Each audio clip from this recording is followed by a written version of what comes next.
Pablo Escobar, a name etched in history, was born on December 1st, 1949, as Pablo Emilio Escobar Gaviria in the city of Rionegro, located in Colombia's Antioquia department. His father, Abel de Jesus Dari Escobar Echeverri, was a humble farmer who often worked as a laborer on others' farms to support his large family of 7 children, with Pablo being the third. His mother, Hermilda de los Dolores Gaviria Barrio, balanced raising their children while working as an elementary school teacher.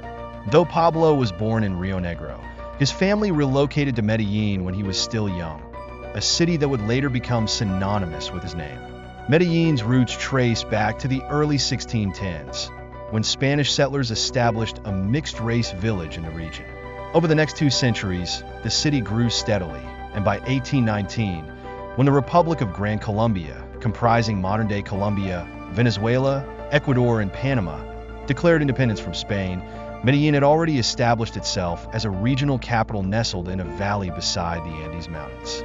The late 19th and early 20th centuries saw a surge in economic and demographic growth throughout Latin America, and Medellín was no exception.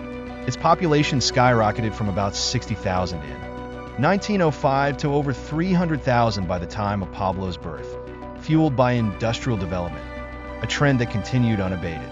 By the time Pablo entered his early 20s, Medellín's population had exceeded 1 million, making it Colombia's industrial hub and second largest city after the capital, Bogotá. However, rapid urban growth brought widespread poverty.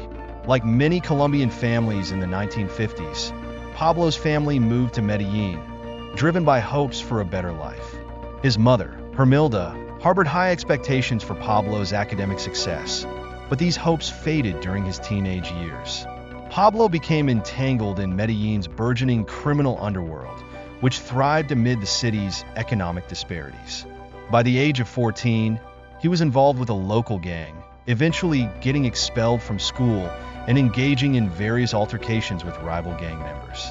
One notable incident involved a fight with Julio Tulio Garces, which Pablo lost. Undeterred, he later confronted another adversary, Julio Gaviria, during which he drew a gun and shot Gaviria in the foot. This event marked Pablo's first brush with the law, leading to his initial stint in a Colombian prison. Throughout his teenage years, Pablo and his friends participated in petty crimes. Stories range from stealing gravestones, sanding off the names, to resell them, to running schemes that sold fake high school and university diplomas. The line between fact and fiction in these tales of his early life remains blurred.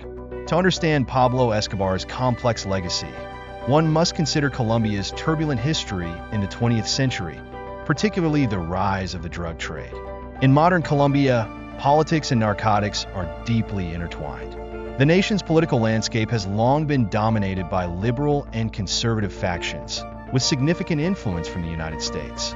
Early U.S. intervention in Latin America, driven by the Monroe Doctrine, prioritized American interests, particularly concerning access to the Isthmus of Panama. After Panama's secession from Colombia in the early 20th century, U.S. focus shifted, though American business interests continued to shape Colombian politics, especially regarding commodities like coffee and bananas. This external interference, coupled with internal political struggles, left Colombia grappling with economic inequality and widespread poverty. In the years leading up to Pablo's birth, Colombia experienced a wave of populist movements aimed at addressing these economic disparities.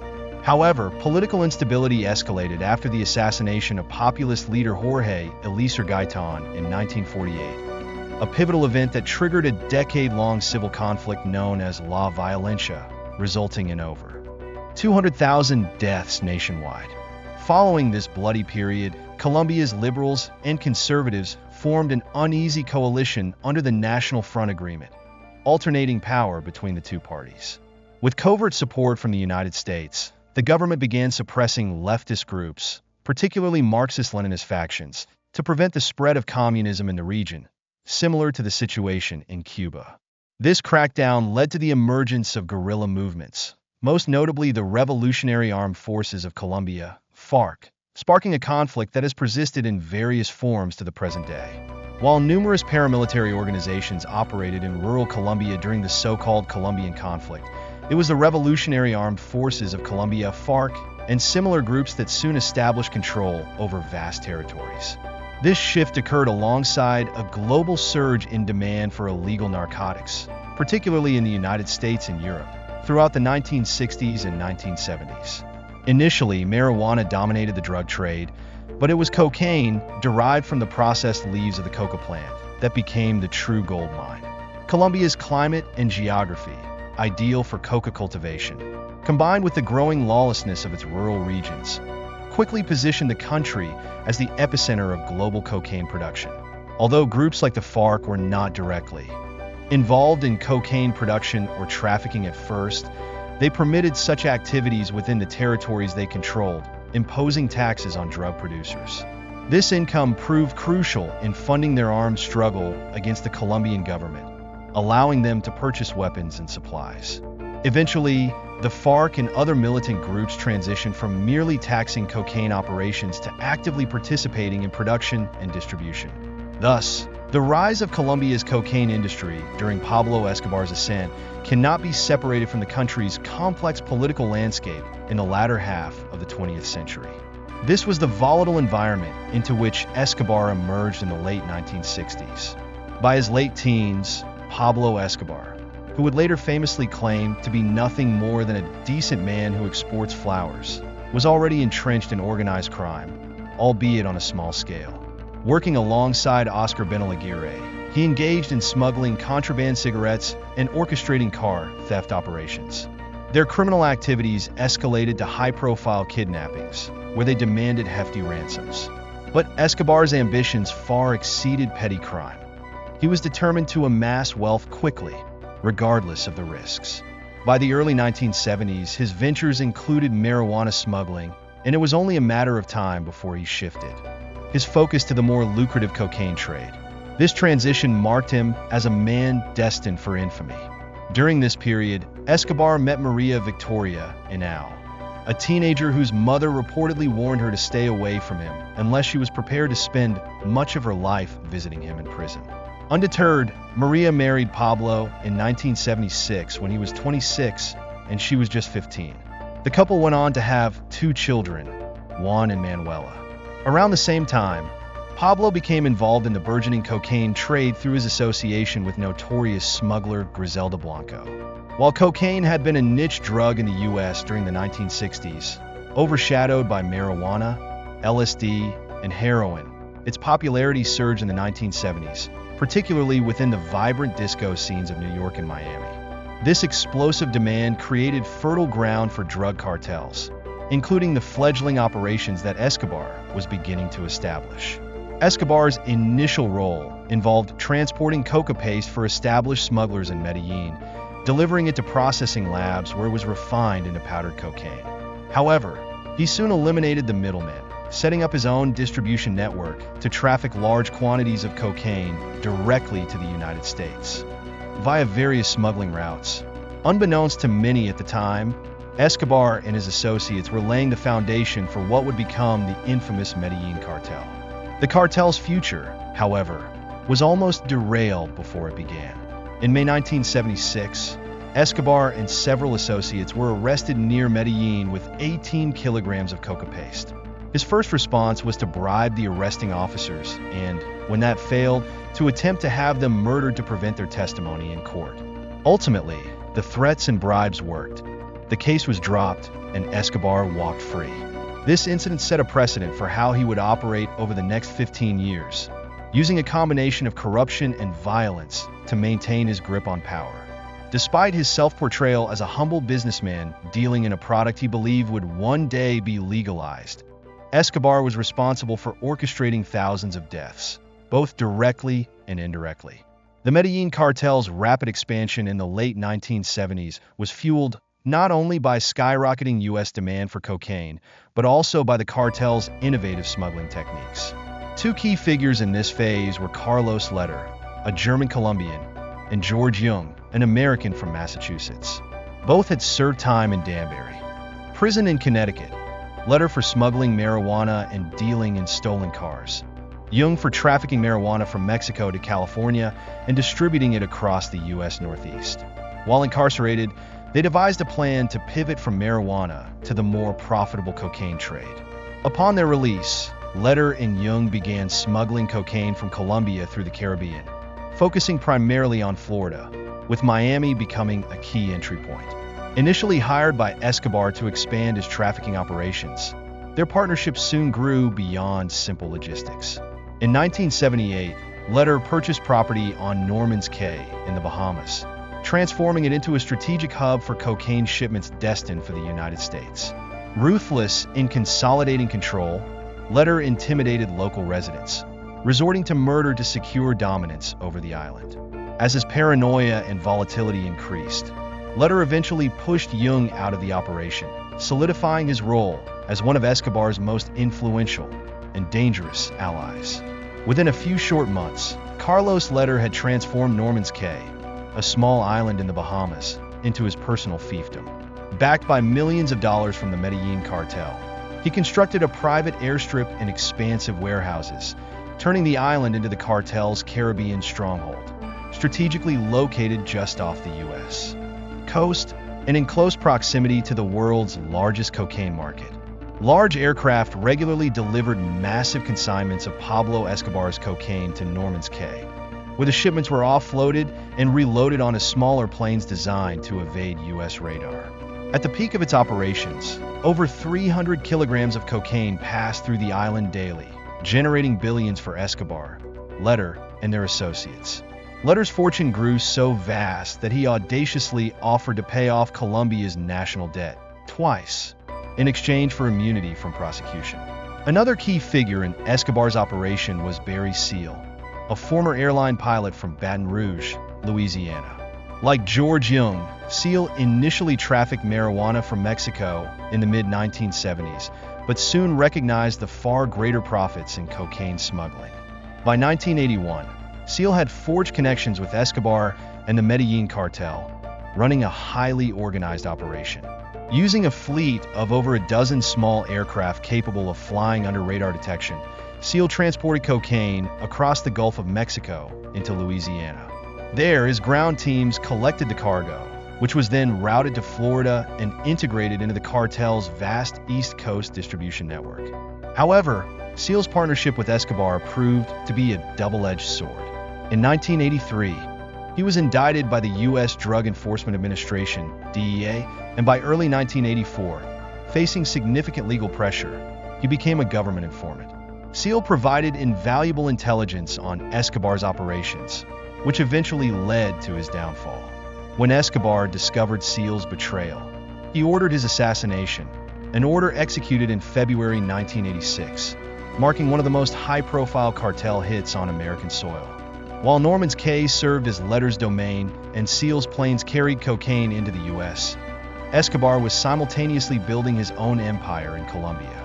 Using profits from the drug trade, he purchased over 20 square kilometers of land near Puerto Triunfo, roughly 150 kilometers east of Medellín. There, he developed the infamous Hacienda Napoles, a sprawling estate that resembled a private kingdom. The estate featured a lavish Spanish colonial mansion, an extensive sculpture park, a private zoo housing exotic animals, including zebras, hippos, antelopes, elephants, giraffes, ostriches, and ponies, and even a bull ring and a go-kart track. Escobar had a particular fondness for hippos, importing several to Colombia, a decision that inadvertently led to the establishment of a wild hippo population in the region that persists to this day. Hacienda Napoles wasn't Escobar's only extravagant property. Remarkably, despite his growing notoriety as a drug kingpin, he managed to purchase a sprawling pink mansion on Miami Beach in the late 1970s, registered in his own name. Although the property was eventually seized by U.S. authorities, it symbolized Escobar's audacity and the extent of his reach. In addition to his Miami estate, he acquired a luxurious compound on Isla Grande, the largest of the Islas del Rosario off Colombia's northern coast. This estate mirrored Hacienda Napoles with its opulent mansion, guest apartments, imported wildlife, swimming pools, and even a helicopter landing pad for convenient access. Beyond these grand properties, the cartel owned hundreds of safe houses across Colombia, many used solely to stash illicit cash in elaborate hiding spots. Escobar's operations flourished throughout the late 1970s and early 1980s. At this time, he still enjoyed relative anonymity compared to the infamy he would later achieve as El Patron, or the King of Cocaine. Under his leadership, the Medellín Cartel's influence expanded exponentially, smuggling vast quantities of cocaine not only into the United States, but also into Europe, with Spain serving as a critical gateway to the European drug market, much like Florida did for the American market. Smuggling methods grew increasingly sophisticated, from using cargo ships towing submersible containers to clandestine air routes. At its height, Escobar's network was responsible for smuggling several tons of cocaine weekly, generating profits estimated at $60 million per day, equating to over $20 billion annually. To sustain such growth, the cartel expanded its operations beyond Colombia, sourcing coca paste from plantations in Peru and Bolivia by the early 1980s. The Medellín Cartel had effectively created a continent-wide narcotics industry. The sheer volume of money generated posed a unique challenge. Laundering it became as complex as smuggling the drugs themselves. Panama emerged as a key hub for money laundering, with gold purchases often used to convert dirty money into clean assets. Gold would be melted down into generic forms and then resold globally. However, even these tactics couldn't keep pace with the cartel's cash flow, leading to creative solutions, such as hiding vast sums of money in properties scattered across Colombia. Incredibly, one such property featured a retractable jacuzzi with a hidden compartment underneath, where tens of millions of dollars were stashed. A local family was given the house to live in, unaware of the fortune hidden beneath them, under the condition that they vacate the premises whenever cartel members needed to retrieve or deposit money. Decades later, remnants of this hidden wealth continue to surface.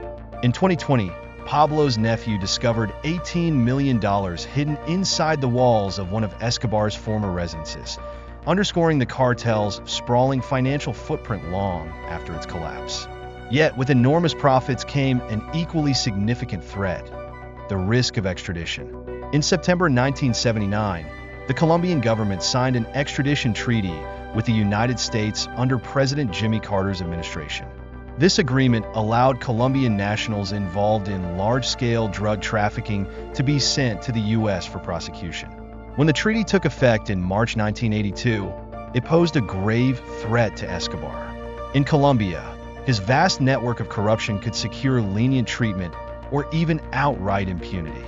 But extradition to the U.S. meant facing life imprisonment in a maximum security facility, an outcome Escobar could not tolerate. In response, Escobar and his associates launched a brutal campaign of terror throughout the 1980s, targeting politicians, judges, and law enforcement officials with kidnappings, bombings, and assassinations in a bid to pressure the Colombian government into revoking the treaty. Despite this wave of violence, the threat of extradition loomed large over Colombia's drug traffickers. To counterbalance this, Escobar sought to cultivate public support, carefully crafting his image as a modern-day Robin Hood. In the early years of his empire, many Colombians viewed him as a benefactor rather than a criminal, believing that his activities primarily harmed distant nations like the United States while providing jobs and social infrastructure at home. This duality, ruthless drug lord to some, folk hero to others, became central to Pablo Escobar's enduring legacy, a figure as complex as the violent history he helped shape.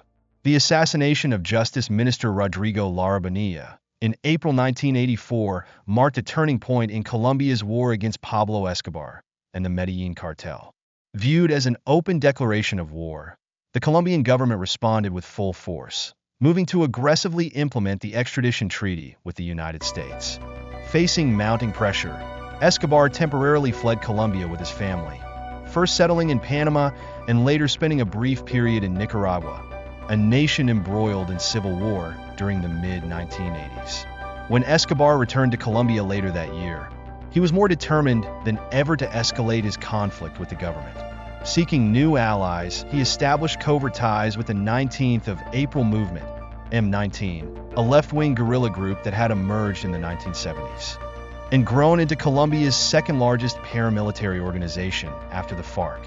With Escobar's financial backing and logistical support, M19 began planning a bold attack on the Colombian government, framing their actions as resistance against the perceived erosion of national sovereignty due to the extradition treaty with the U.S.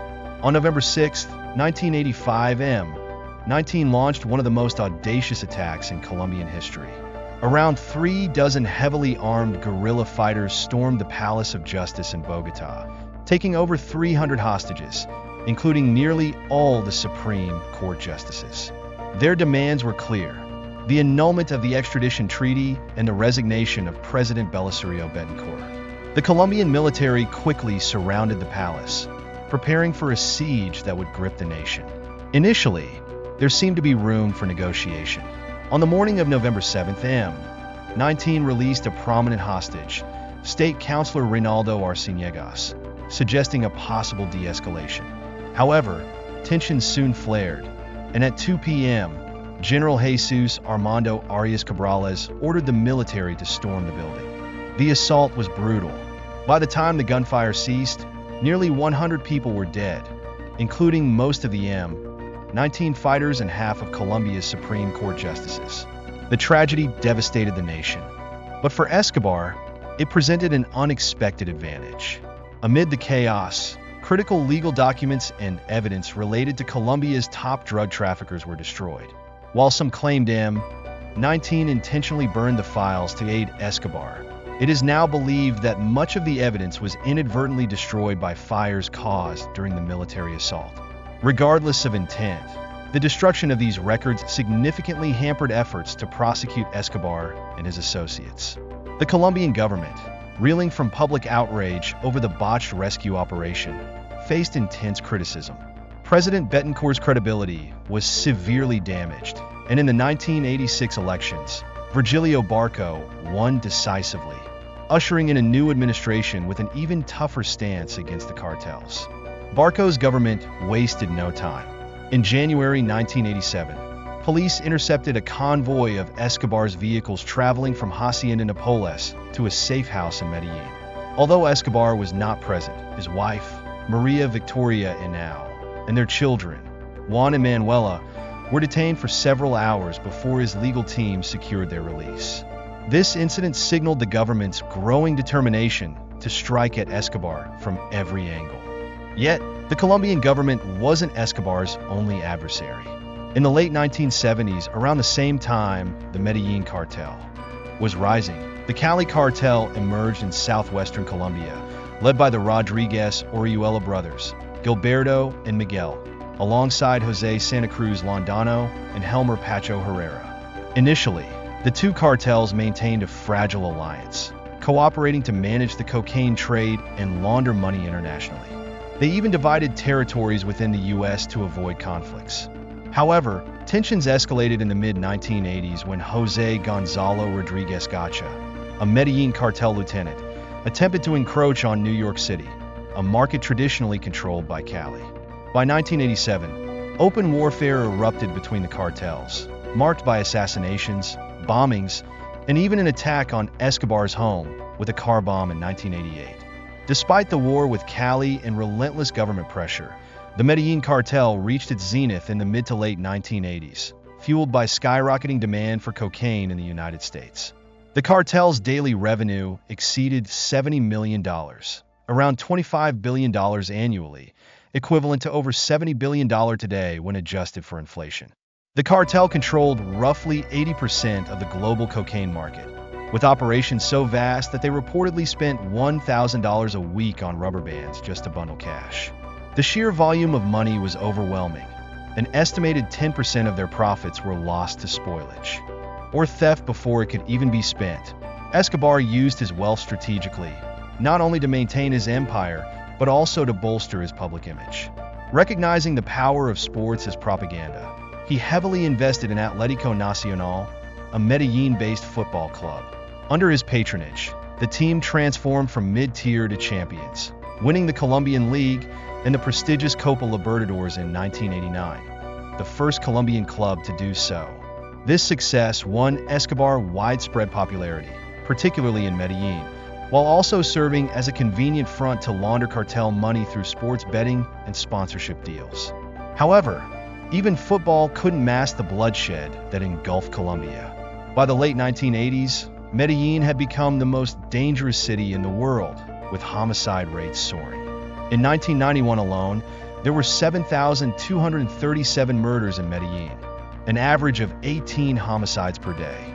Nationwide, Colombia recorded over 25,000 violent deaths in 1991, escalating to more than 27,000 in 1992. The country teetered on the brink of collapse, plagued by cartel violence, guerrilla warfare, and political instability. Escobar's brutality knew no bounds. On November 27, 1989, Avianca Flight 203, a domestic passenger plane en route from Bogotá to Cali, exploded mid-air just minutes after takeoff, killing all 107 passengers and 3 people on the ground. Escobar had orchestrated the bombing in a failed attempt to assassinate presidential candidate Cesar Gaviria Trujillo, who had not boarded the flight. Weeks later, a truck bomb packed with half a ton of dynamite detonated outside Colombia's Administrative Department of Security building in Bogotá, killing 57 people and injuring over 2,000. These acts of terrorism laid bare the extent of Escobar's ruthlessness. Despite his efforts, Escobar failed to prevent Gaviria's rise to power. After the assassination of another presidential candidate, Luis Carlos Galán, a staunch opponent of the cartels, Gaviria stepped into the political void and won the 1990 presidential election. His administration vowed to crush the cartels, and for the first time, Escobar faced a government unwilling to negotiate. However, Escobar's influence remained formidable. In 1991, Colombia adopted a new constitution, which conspicuously omitted the extradition treaty with the United States. Many believe this was the result of extensive bribery, with cartel money influencing key members of the Constitutional Assembly. This legal loophole temporarily shielded Escobar from the threat of extradition, but it also marked the beginning of his downfall. The Colombian government, now with unwavering U.S. support, intensified its pursuit. Escobar's empire began to crumble under the combined weight of law enforcement, rival cartels, and his own relentless violence. The man who once controlled a billion-dollar empire was now a fugitive, his reign of terror nearing its inevitable bloody end. With the looming threat of extradition to the United States temporarily lifted and his conflicts with both the Cali Cartel and the Colombian government escalating, Pablo Escobar made a bold strategic pivot.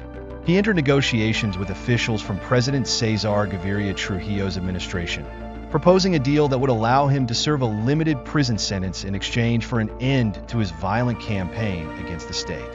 For Escobar, the arrangement promised a clean slate within Colombia, while the government saw an opportunity to curb the relentless bloodshed that had plagued the nation for over a decade. Though far from an honorable agreement, it offered a temporary solution for a country overwhelmed by civil conflict, political instability, and cartel violence. In 1991, Pablo Escobar, the notorious head of the Medellín Cartel, voluntarily surrendered to Colombian authorities. However, there was one condition: he would build his own prison, known as La Catedral, the Cathedral. Escobar's self-designed prison was unlike any other. Rather than isolating him from his empire, it served as a luxurious fortress perched on a fog-shrouded hilltop overlooking Medellín. This strategic location allowed easy access for his associates and family while providing a commanding view of the city below. Far from the harsh confines of a typical prison, La Catedral resembled a lavish estate. It featured a football pitch, a jacuzzi, a fully stocked bar with a cascading waterfall, and even a private telephone line. Escobar installed a telescope to monitor Medellín from afar, maintaining an omnipresent grip over his empire. The prison's lax conditions earned it the nickname Hotel Escobar, as it was clear that the drug lord's incarceration was little more than a self-imposed house arrest. Moreover, the facility was fortified not to keep Escobar in, but to keep his enemies out. Under the terms of his agreement, Escobar was to serve no more than 5 years at La Catedral, with the Colombian government agreeing to halt any efforts to extradite him to the U.S. In return, the government could claim a symbolic victory, having ostensibly imprisoned Colombia's most infamous criminal. However, by early 1992, reports surfaced that Escobar was continuing to run the Medellín Cartel from within. La Catedral, unabated and in comfort. Facing mounting public pressure, the government moved to transfer him to a conventional prison in July 1992. But Escobar was always one step ahead. Informed of the plan, he effortlessly escaped through a hidden tunnel concealed behind a false wall, an escape route he had designed during the prison's construction. His flight from La Catedral marked the beginning of the final chapter in his life, a dramatic manhunt that would span 16 months. With Escobar on the run, the Colombian government fully embraced U.S. assistance. Elite units from the U.S. Joint Special Operations Command, including SEAL Team 6, were deployed to Colombia, working alongside Colombian forces under Search Block, a special operations unit created in 1986 to target drug traffickers. The manhunt also received support from Escobar's rivals, notably the Cali Cartel and Los Peeps, Perseguidos por Pablo Escobar, a vigilante group composed of individuals seeking revenge for Escobar's reign of terror. Allegedly backed by Colombian and U.S. intelligence, Los Peeps waged a ruthless campaign against Escobar's associates, dismantling his network piece by piece. Escobar, ever defiant, taunted his pursuers. Shortly after securing a new hideout, he gave a radio interview mocking the government and detailing his escape from La Catedral. However, beneath the bravado, he hinted at a willingness to negotiate his return under favorable conditions. Offers the government flatly rejected. The hunt intensified. Joint Colombian-American forces conducted relentless raids, slowly closing in on Escobar's inner circle. In December 1992, they narrowly missed capturing him during a raid on one of his safe houses. Escobar had left mere hours earlier. As his allies dwindled, Escobar's world grew smaller. Former supporters abandoned him, viewing loyalty as a liability. Even his family wasn't spared. Los Peeps assassinated his brother-in-law, signaling that no one close to Escobar was safe. Isolated and increasingly desperate, he continued to evade capture until December 1993. His downfall came through a breakthrough in surveillance technology. Authorities traced his location via intercepted radio transmissions, pinpointing a safe house in the Los Olivos neighborhood of Medellín. On December 2, 1993, just one day after his 44th birthday, Colombian security forces, supported by U.S. operatives, stormed the hideout. Escobar and his trusted bodyguard, Alvaro de Jesus Agudelo, known as El Limón, fled to the rooftop, attempting to escape across the neighboring buildings. A fierce gunfight ensued. Moments later, Escobar lay dead on the rooftop, fatally wounded by gunshots to the leg, torso, and head. The shot that killed him entered through his ear, a detail that fueled speculation about whether he was executed or had taken his own life. Escobar's brother, Roberto, later claimed that Pablo had always vowed to commit suicide before facing extradition to the U.S., intending to shoot himself through the ear if cornered. Regardless of the truth, Escobar's reign ended that day, closing the bloody chapter of his life as El Patron. Despite the horrors he orchestrated, Escobar's Robin Hood image persisted among many Colombians. Over 25,000 people attended his funeral, mourning a man who had simultaneously terrorized and enriched their communities. In the power vacuum left by his death, the Cali Cartel briefly rose to dominance, only to be dismantled by the mid-1990s. Their downfall gave rise to new syndicates, including the Norte del Valle Cartel, which shifted trafficking routes from the Caribbean to Mexico, ushering in the era of Mexican drug cartels. Colombia, scarred but resilient, slowly began to heal. In 2016, a historic ceasefire agreement between the Colombian government and the FARC rebels marked the beginning of the end of decades-long paramilitary violence. Medellín, once the murder capital of the world, transformed into a thriving metropolis, celebrated for its innovation and sustainable urban development. The city's crime rate plummeted, and its modern public transport system became a symbol of renewal, worlds apart from the chaos of Escobar's era. Yet, echoes of Escobar's legacy remain. La Catedral, abandoned for years, was repurposed in 2007 by Benedictine monks into a religious retreat, complete with a library and spiritual facilities. Meanwhile, the hippos, Escobar imported to Hacienda Napoles, have thrived in Colombia's ecosystem, becoming an unexpected symbol of his enduring, if bizarre, influence. Pablo Escobar remains an enigma, a man who rose from the slums of Medellín to command a global drug empire. His life mirrored Colombia's turbulent journey through political violence, economic disparity, and social upheaval. While some remember him as a ruthless criminal who unleashed unspeakable violence, others recall the philanthropist who built homes, funded schools, and supported Medellín's beloved football team, Atlético Nacional, leading them to Copa Libertadores glory in 1989. In the end, Escobar was both villain and folk hero, a product of a fractured nation and a figure who shaped its darkest chapters. Whether as a symbol of corruption or resilience, his story continues to cast a long shadow over Colombia's past and its path forward.